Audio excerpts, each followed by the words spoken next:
Okay, everyone, let me go ahead and get ready here and get Donna's placeholder slide up and we'll be good to go. All right. So welcome everyone to the final session for FoodTreX Global, the online food travel summit. Today is Thursday, April the 18th, 2019, and it is 6 p.m. in London. And I am delighted to bring to you our final session today, how to differentiate your destination with its immigrant culinary cultures.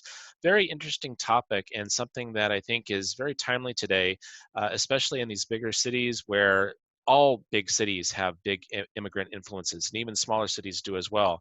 But it's something that how to capture that, how to harness it, and really turn it into a positive asset that a city can use in its marketing.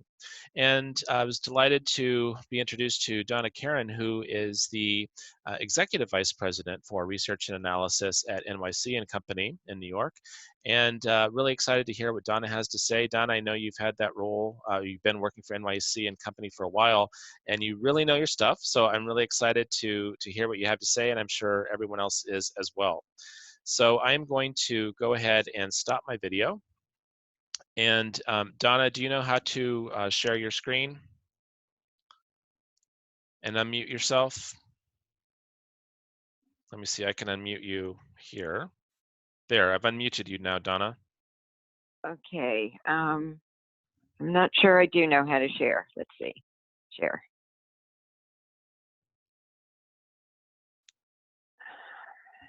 Are you on a computer right now?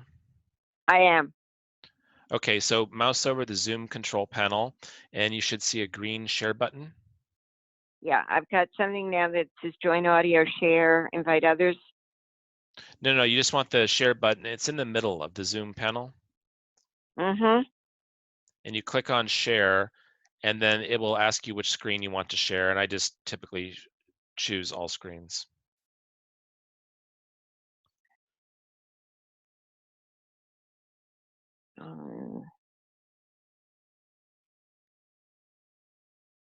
I'm not seeing what you're seeing, I think. I'm sorry. Are you on a PC or a Mac? PC. Okay, right. And you've moused over your, I've got a screen that's, it's a screen, whiteboard, phone.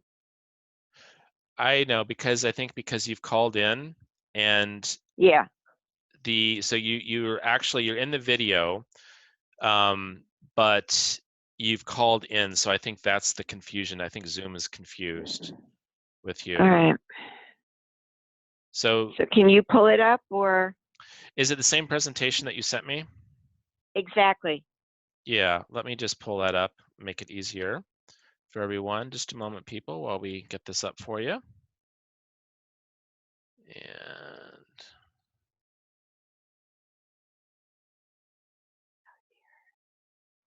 okay, so let me share my screen again. And Donna, all you're going to need to do is just tell me when to advance for you, okay? Okay. All right, so there's that. Let me maximize. And we should be good to go. Okay. Oh, great. All right. So, good afternoon from New York City. On behalf of myself, my colleague John Durbin, who is the co-lead on our creative and content team, we're very pleased to whet your appetite for a food traveler's visit to New York City. As we'll see, and you'll see, immigration and ethnic content and food all come together in New York. I want to thank you to the organizers and to those of you in the audience. Eric, thank you for holding my hand through some of my first time doing this. But I think this presentation will give people a sense of our extraordinary immigration history, our global cuisine, and the dynamic travel and tourism industry that John and I work for.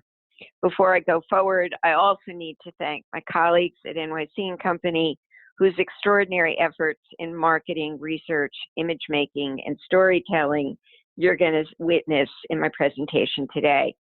And for those of you anywhere outside of the East Coast of the US, I know we're really hungry. It's lunchtime here. Next.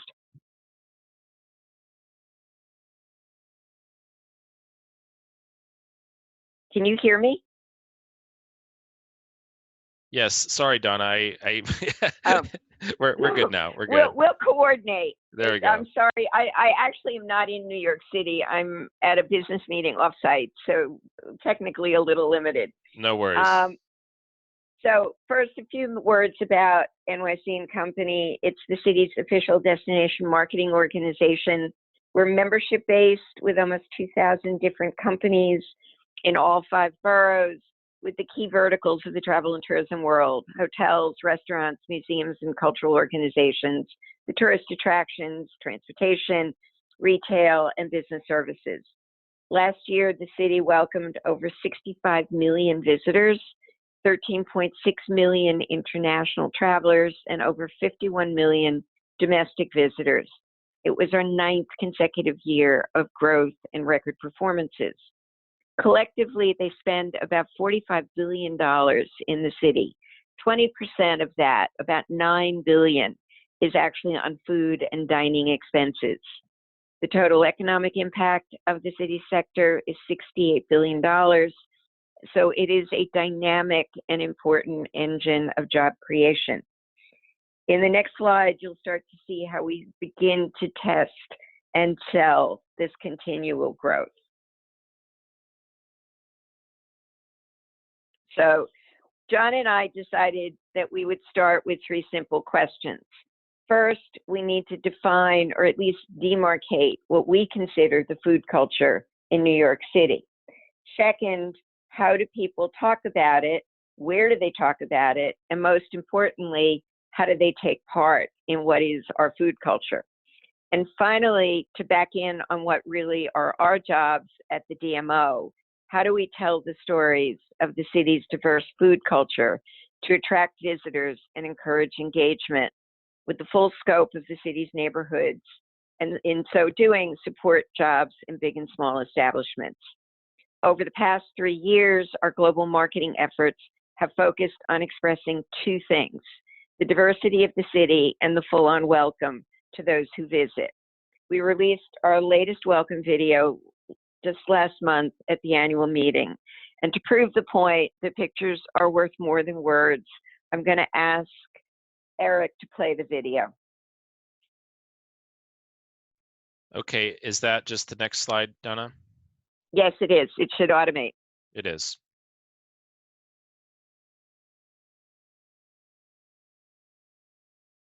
There's sound.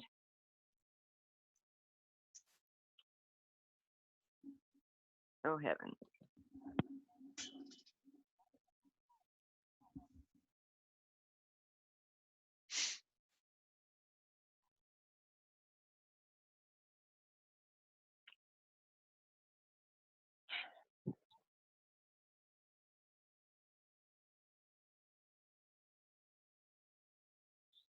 I don't think it's running right.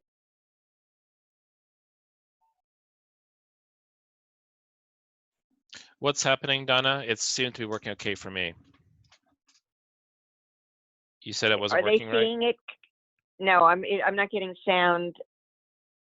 But if people are seeing it, that's fine. My computer may be slow. Let's just look in the chat window. Let's see.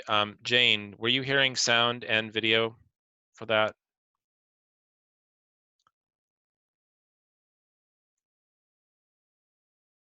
Anyone? Can anyone type into the chat window if you were hearing sound with the video? No sound, only video. Okay. All right. You know what? Can it? Let me talk through it. Okay. All right. Just jump ahead to the next slide. All right. Let me go here. Let's go to the next slide. There we go. Okay. My apologies. Let me tell you that this is up on our website at nycgo.com. Please, please, please check it out. But let me take you through some more static images and the same story. New York City is one of the youngest of the world's great cities, but we've had no classical period, no medieval history, no Renaissance, at least as the world understands it. But looking around us today, and as you would have seen in the film, there's little that's still standing from 50 years ago, no less than 400 years since we were founded by the Dutch. When we think about tangible heritage, we've got the Statue of Liberty. When we think about intangible heritage, we come back to being a city of immigrants and our food culture as it's been preserved and is constantly evolving. This is a picture from an area called Arthur Avenue, the Bedford area in the Bronx, and it speaks to the passion. Food in New York City is passion, an obsession, a constant conversation. It's comfort, it's anxiety, it's adventure, but it's more. It's nostalgia in a smell, it's love in a taste, it's what makes us happy. Whether we're making it or eating it, food in New York City is a competition, a game of superlatives. It's the newest, the most traditional, the cheapest, the most expensive, the spiciest, the most innovative, the most authentic, or simply best in category. We compare things, we rate them, we give prizes.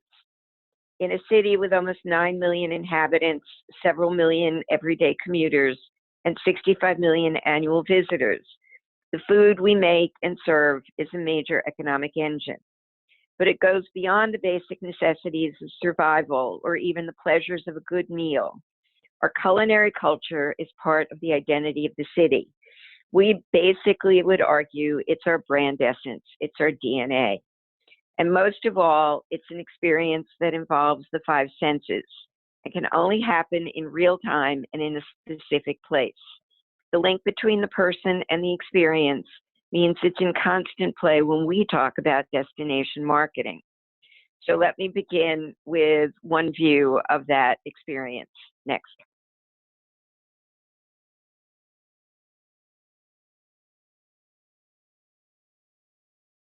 Next slide. It's advanced. We've got the food cart now. Great. Yep. Okay. The food traveler, as I'm sure you've heard through 2 days of meetings, is a person who remembers what they ate, when they ate it, where, how good it was, how much it cost, or how little it cost. And they may do that even more than the icons or the places they saw and visited. The key to this is eating is the ultimate experience for food travelers on a trip. A pupusa truck on a Saturday afternoon at the Red Hook Brooklyn soccer fields.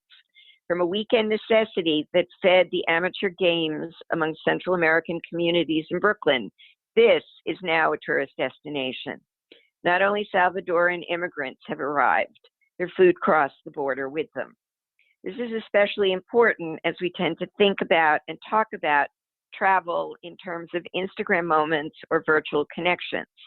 We may cross oceans and climb mountains. We take account of time zones and currency, but only the actual visitor can experience the food. For those of us who work in tourism marketing, we are regularly confronted with the problem of how to move forward while preserving tradition and practices that defined us as a destination in the first place. There's no one or simple solution. It varies by place. And in New York, it varies by neighborhood. But we've approached it as integral to the entire experience of the trip. We encourage engagement with the local, the real, the authentic. And eating, discovering food and tastes may be the most direct way to live like a local. Next.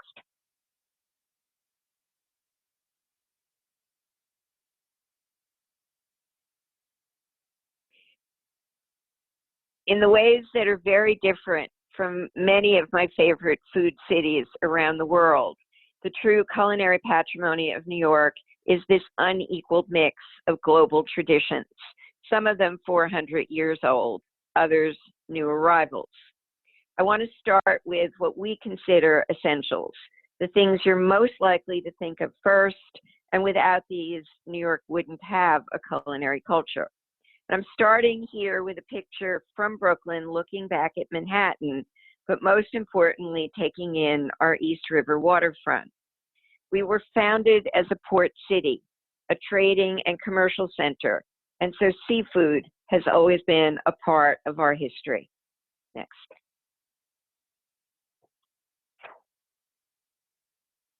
Oysters, perhaps the most historical food item on any of our lists.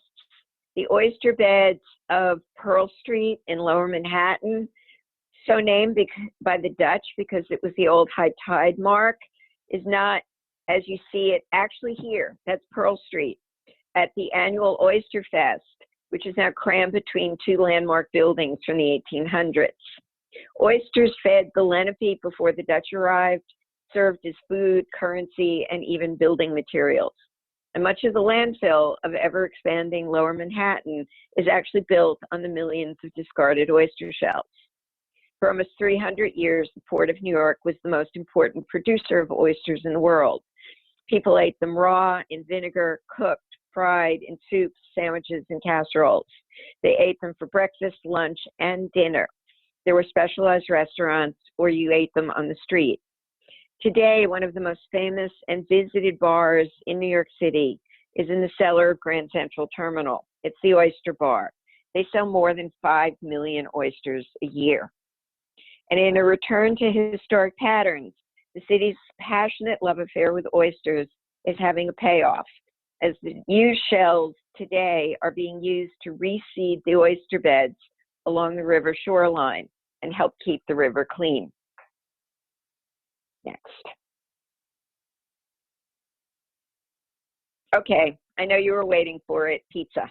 Well, specifically, New York pizza. Pizza can be traced back to Naples, Italy, but there is a distinctly American version that we know and love, and it was born and raised in the city.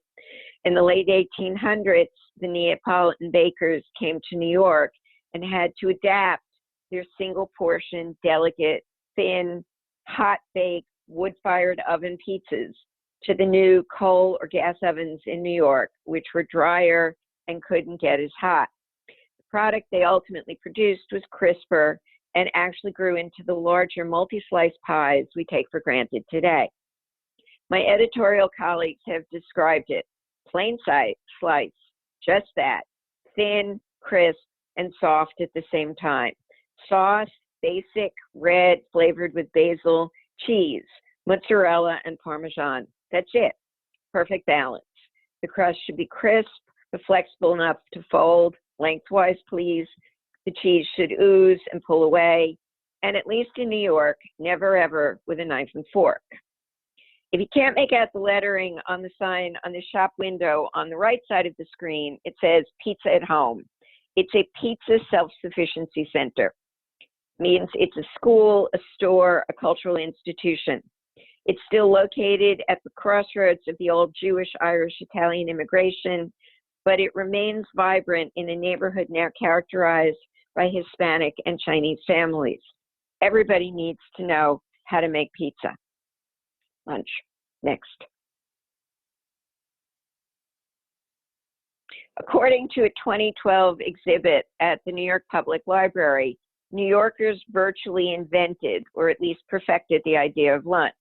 As they described it, and I quote, "The clamor and chaos of lunch hour in New York has been a defining feature of the city for some 150 years.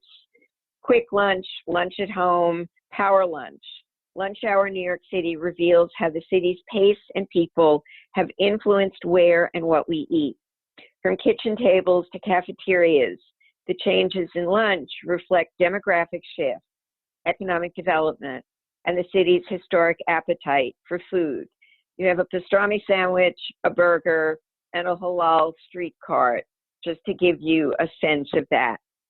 The power lunch of Mad Men fame is mostly gone, replaced by the power breakfast, but the idea of lunch still persists. And as I said, that halal cart, half of those people are tourists." Next.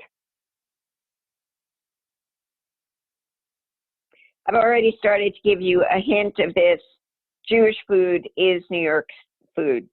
Here you see three of the city's oldest and most respected food establishments along Houston Street on the Lower East Side. Only Russ and Daughters is still in the same family, 4 generations now. But both Katz's Deli, which some may know as the site of the famous scene from the movie When Harry Met Sally, or Yonah Schimmel's Knishes, are places where 4 generations of New Yorkers have been eating and shopping. I could spend the entire presentation on this aspect of New York City's food traditions. But again, all three places serve locals, but have also become destinations for food tourists as well. Remaining very close to the original recipes, the style of selling, serving, and paying hasn't changed very much. The picture of Russ and daughters at the top must have been taken on a freezing cold day, because on a Sunday last December, I stood outside the store for an hour and inside the store for 40 minutes for my number to come up. And while we waited, the tourists walked east for a pastrami sandwich at Katz's or west for a kasha knish at Yonah Schimmel. They're basically the same items my grandparents ate in the 1930s. By the way, my purchases that day, pure Eastern European Jewish heritage: smoked sturgeon, pickled herring, pickled lox, bialys, gefilte fish, halva, and rugelach. I was making a party. Next.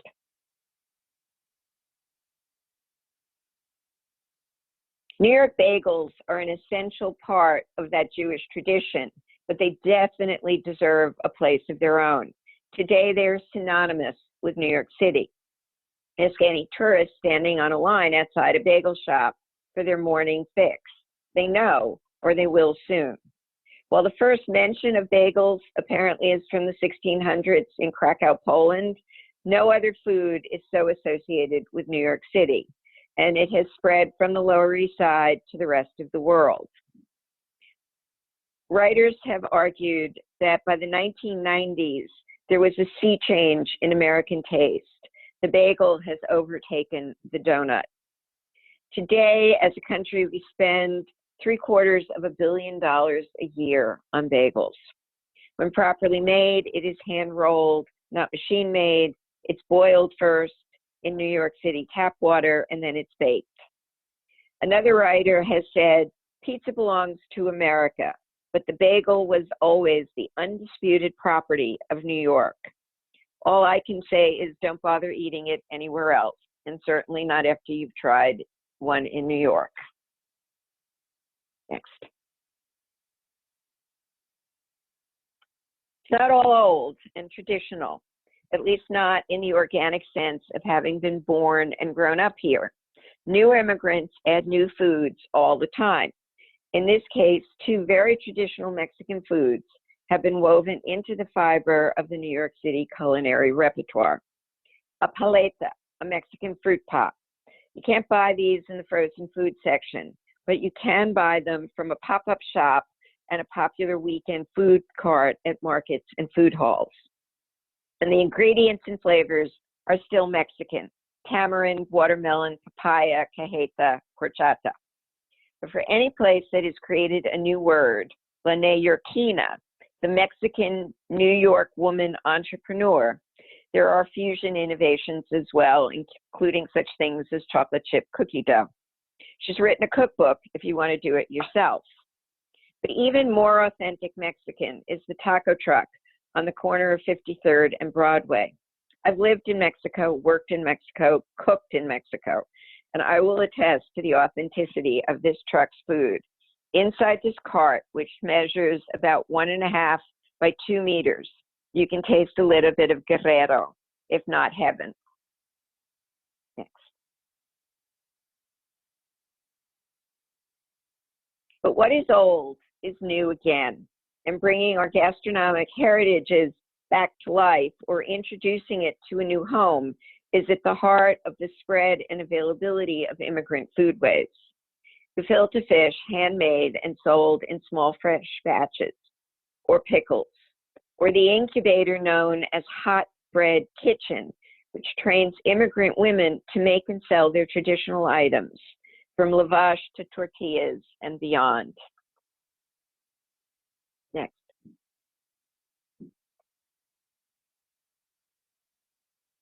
But there's still more.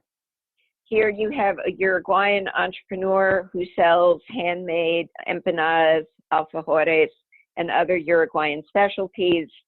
The Moldovan community highlights their own local interpretations of Central European foods, and recently a concentration of Sri Lankan immigrants whose shops on the South Shore of Staten Island have helped identify that neighborhood as Little Sri Lanka. Today, New York City plays host to 3 distinct Chinatowns, Little Korea, a corridor of halal shops and restaurants in Brooklyn, Jamaican jerk shops, Dominican rice and beans places in Harlem and the Bronx, and so much more. Each of these vendors and shops, and hundreds more like them, help preserve the authenticity of their traditions and educate our palates. Next. For those of you who speak Spanish, you can take a look on the right. This quote comes from a colleague who has worked on earlier versions of this presentation with me.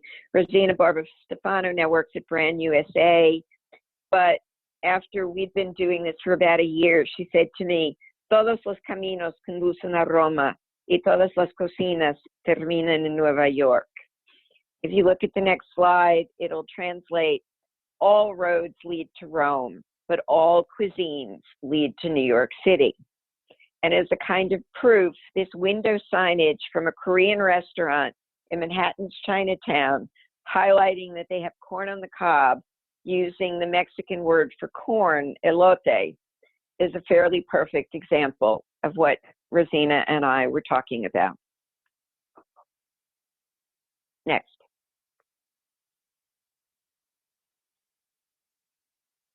So now you know all, or at least begin to see all of what we've got. How do we sort through thousands of restaurants, hundreds of cuisines, and uncounted food items to find that authenticity, to tell the story, to create the experience for visitors to the city? In New York, it is the work of hundreds of people, professional and amateur, bloggers, book writers, magazine food critics, your friends' Instagram, the licensed food tours, and we can happily claim the pages of our website at nycgo.com. Some examples next.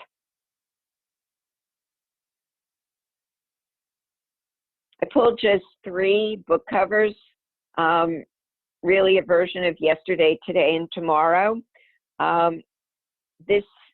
There is an entire library of great sources. We start with this in our content department, in our marketing department, and so do many food tourists. But it's a great resource, including looking to the future. Next. More accessible, of course, than the books are what does the food taste like and how do I get to it? And so food tours have become extremely popular. As I mentioned, NYC and Company is a membership organization. Our roster of food tours is just sampled here, and there are many more, and more coming online all the time.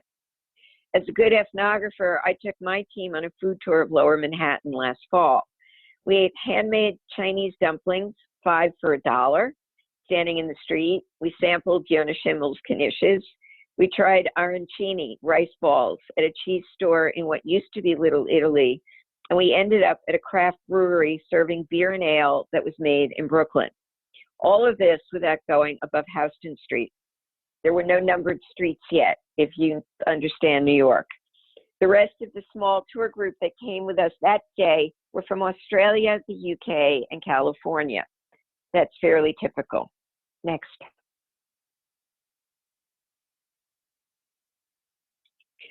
Much of the travel writing today has often been reduced to lists. The top 10 pizza joints, the best burgers, the most trusted food writers. The listicle has found its place in travel influencing. The food scene in New York City is so crowded that I actually found a website that catalogs the lists of the listers. The bloggers who do the searching for you, the food pubs that are either completely dedicated to local food or have regular sections. And not even on these lists are the reservation services like OpenTable or Resy, or the different food delivery sites like Seamless, Caviar, or Postmate, where you pick your food by who will deliver it to your office or apartment, or the typical online giants like TripAdvisor and Yelp. So given all of this, how do you sort through it, and who do you trust? And that's where the destination marketing organization, the official voice of the city's offerings, comes in. Marketing to the experiential traveler, storytelling to inspire and engage visitors. It is first and foremost a content strategy. The pages of the destination guides and websites are our daily, all day, all year opportunity to tell the story of the city, of the ways to experience our diverse neighborhoods and local opportunities, to literally taste the city they're exploring. Next.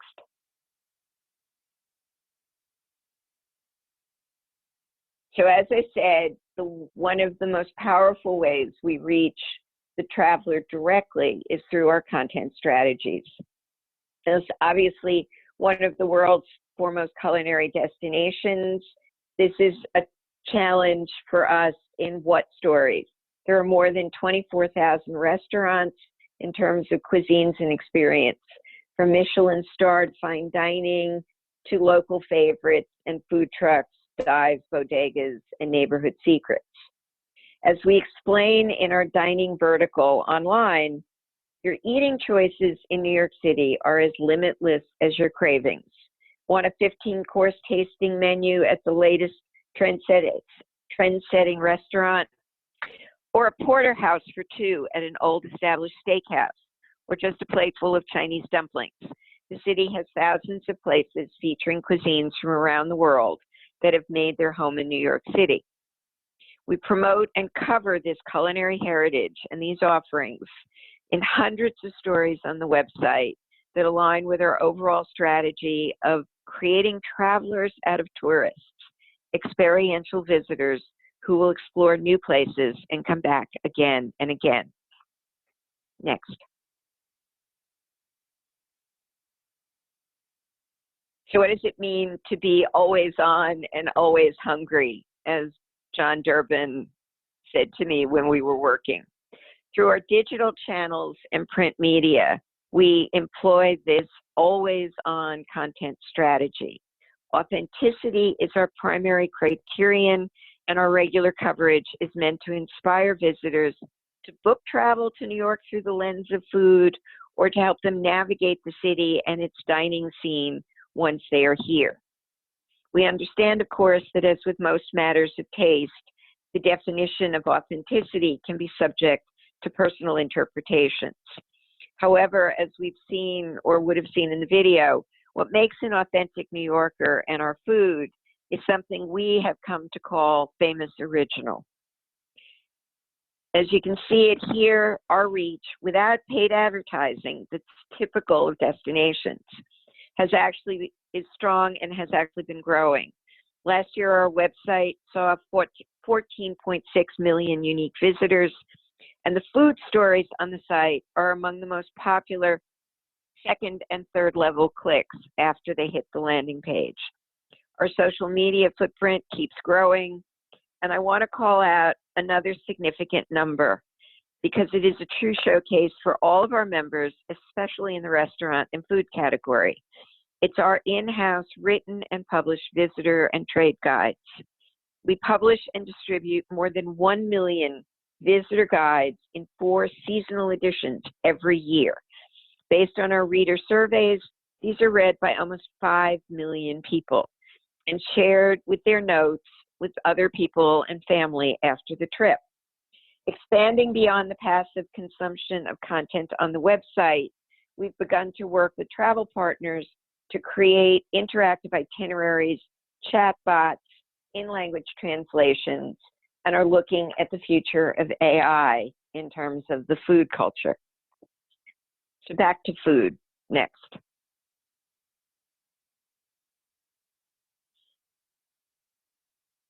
As I said, there's a lot of lists, but this is a good one.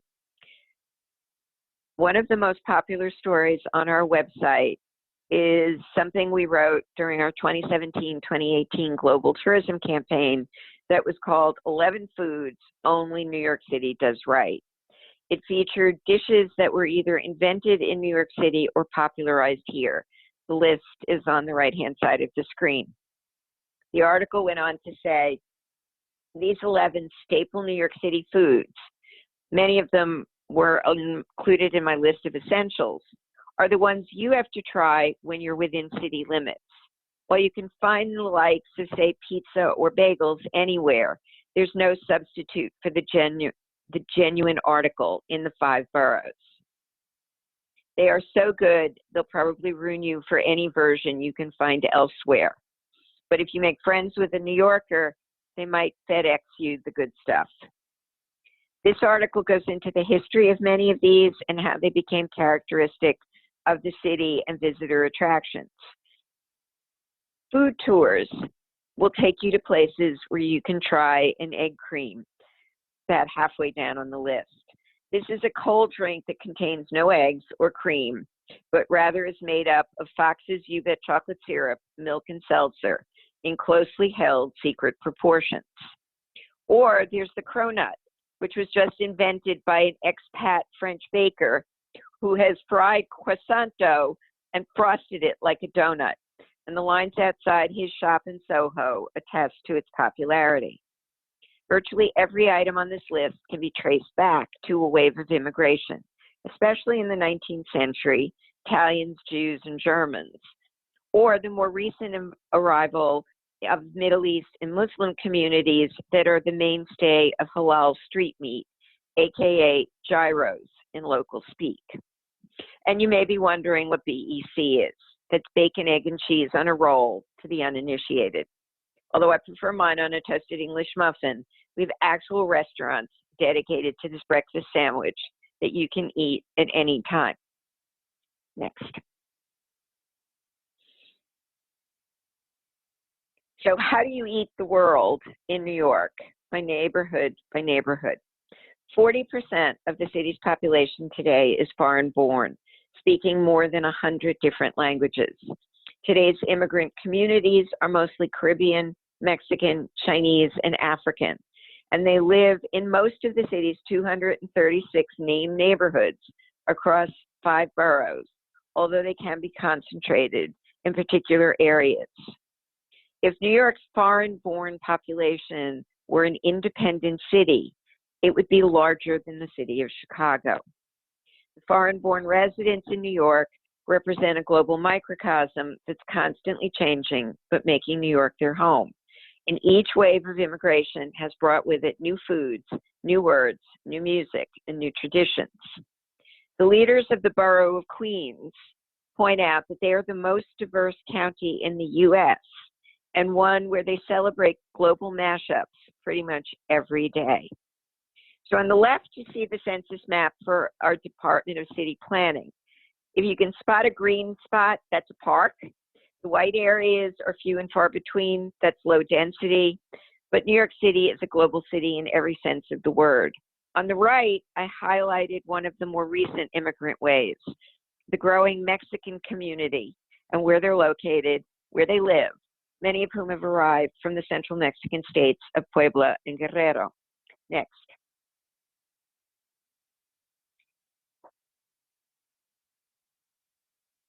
Here, I blew up that Mexican distribution. The darker brown spots or gold spots are the most densely populated new Mexican neighborhoods.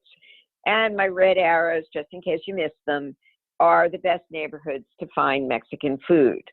There are bodegas, street carts, restaurants, handmade tortillas, and tourists aplenty, as well as New Yorkers who know how to find the most authentic cuisine. As I said on an earlier picture, I included a photo of the street cart near my office building in Midtown Manhattan.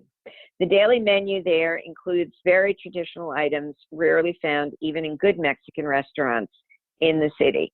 They specialize in tacos, with lengua, cecina, oreja, carnitas, tinga, and Mexican chorizo. And yes, I said tongue and ears.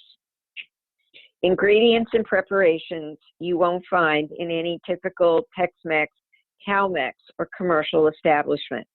And like any good Mexican kitchen, it is all prepared to order. As a good food tourist knows, you want to be on the lookout for the locals or the natives. In this case, on the typical line outside of this cart, you can identify those of Mexican heritage. It's not so much where the people live this time as where they work. And for any of you planning to visit New York City, our website can help you customize your own food journey. Next.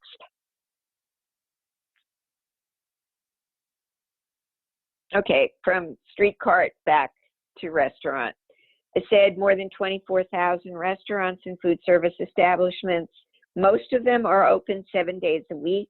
That can be a very New York feature. Their hours can run from one mealtime breakfast only to 24-hour service. And while we know not everyone who visits New York was drawn here by our food, our role as the DMO is to make sure they find something they will not only enjoy, but then go on to post on social media, talk about when they get home, and come back to try again. Our restaurants may not be as well known as the Statue of Liberty or the Empire State Building, but we also have some that have achieved iconic status. There are the fine dining establishments, the 21 Club, the Guastavino Ceiling, the Oyster Bar I mentioned earlier, longstanding Brooklyn Steakhouse like Peter Luger, or the latest incarnation of Delmonico's, rumored to be the city's first real restaurant dating back to 1837. There are the celebrity haunts where you can go starstruck, like the Odeon or Indochine, that echo today's downtown vibe, as well as you might see the ghost of Andy Warhol. Meanwhile, Harlem soul food purveyors like Sylvia's bring in visitors year-round. Michelin stars, James Beard Awards can define the venues that may take a month or more to get a reservation. But travelers to the city plan on it and schedule their trips around it. Next. New York City Restaurant Week. 400 restaurants, more than 33 cuisines, offering 2-course lunches, 3-course prefix dinners across the 5 boroughs. We just celebrated our 27th anniversary. This program began in 1992 to encourage summer visitors to take advantage of the city's diverse dining through prefix lunches. This was the first restaurant week, and it has now been copied around the world. It's also grown and changed locally as our eating habits have changed. From fewer than 100 original restaurants, mostly in Manhattan, and mostly associated with haute cuisine, the steakhouses, French restaurants, top-of-the-line Italian. The program now spans the 5 boroughs and brings in Indian, Mexican, several different regional Chinese cuisines, Japanese, Korean, and more.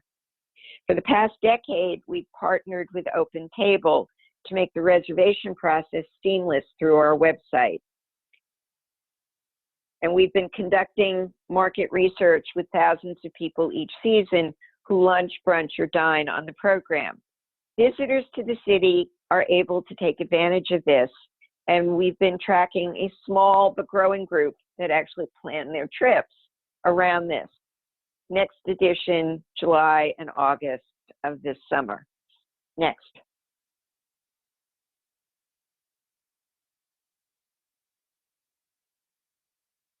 So I've challenged you to eat as many dishes as you can. And I hope at this point you're starting to agree with me that a visit to New York is really a chance to eat your way around the world, or at least to try as many dishes as you can. If you start with our website, we offer photo galleries and itineraries for the intrepid diner as well as the visitor. And that could be trying something you've never eaten or your own comfort food from home. Here, arepas, blintzes, calzone, cookies with a political slant. That's just the ABCs of it. There's an A to Z, including Z for Zeppeli, an array of foods to choose from in New York. And we invite you on our website. You don't have to travel the world to eat your way around it. Just visit New York City and you can try almost anything. Popular stories have included the taste of the world, some of the images you see here, stories about soups with guides to ramen, pozole, borscht, pho, and matzo ball, and all of the fusion cuisines. So next. Literally, what is next? Something new is always happening. On the right is an image of an outpost of an outdoor global food market that's called Smorgasburg. This one is on Fridays at the very tourist-centric World Trade Center and Oculus site in Lower Manhattan. Obviously, there's a lot of people who live and work in the area, but it is definitely catering to our visitors. And on the left, the most recent arrival just last month, Mercado Little Spain, which opened at Hudson Yards, an all-day destination market for Spanish food, drink, and culture that was opened by chef Jose Andres and the Adria brothers. Everybody comes to New York. So I have one more video. I'm not sure if it's going to work, but this one I'm going to let run whether or not you can hear it, because you'll see what we're talking about, and let me leave you wanting more.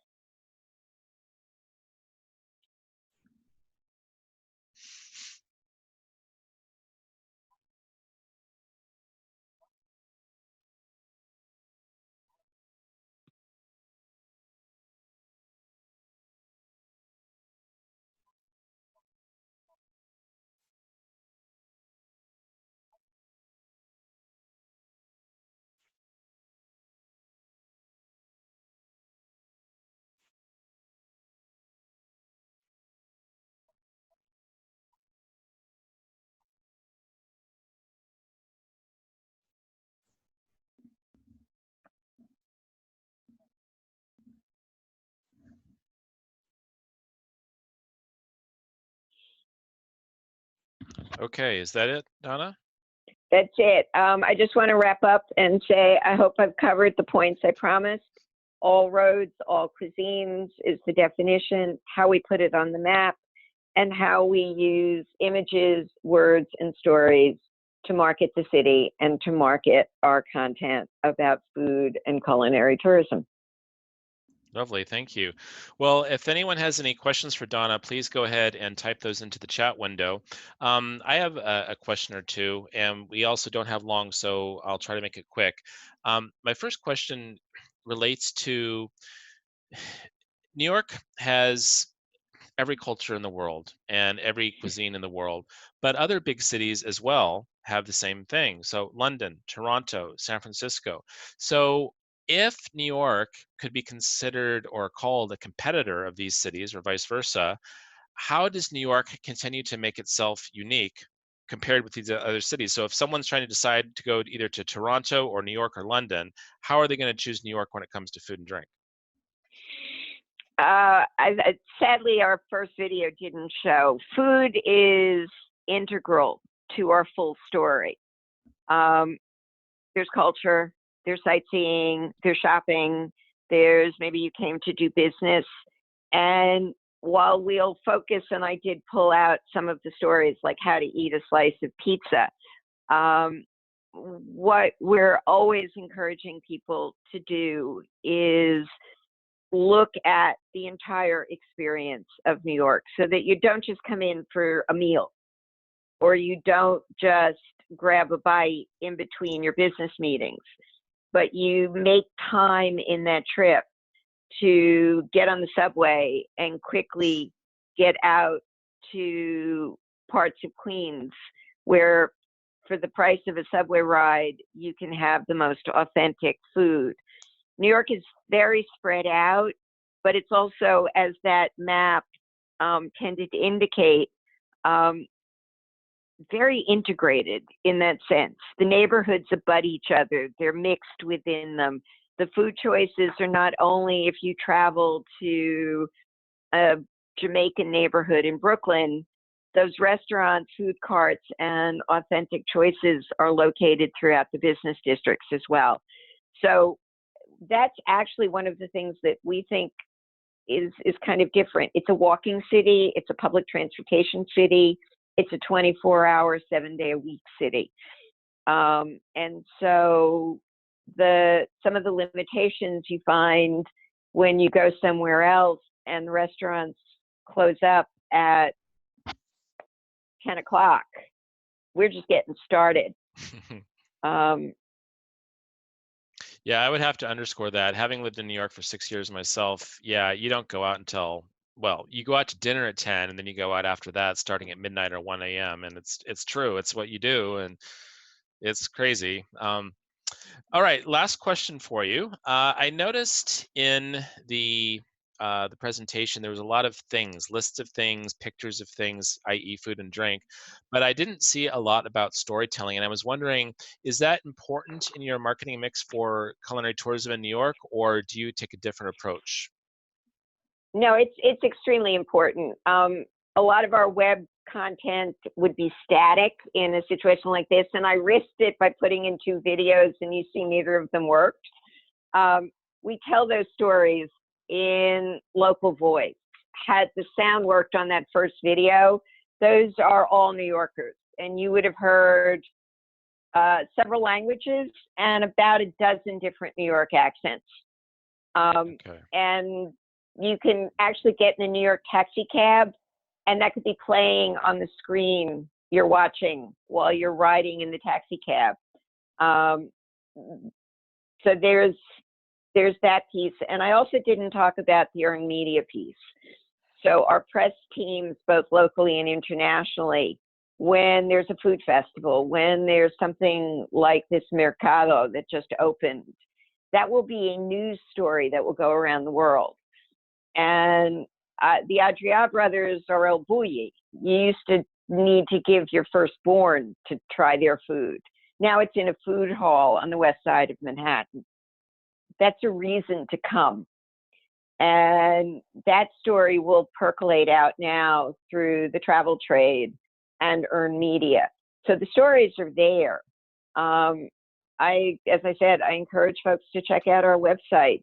I think they're even more interesting than maybe I am. There's no place like New York. Thank you. Donna, that was fantastic. Really interesting. Love hearing the New York accent again. I miss it. I miss a slice on 6th Avenue and 19th Street. There was a pizza place I used to go to. Miss it all, but hey, you brought it back. So thank you very much for your knowledge and your time today. We really appreciate it. Yeah, thank you. By the way, I am one of the native borns. Oh, I'm fantastic. an authentic. You Eric, are. thank you very much. This was great. You're the real deal. Thank you, Donna. Ciao.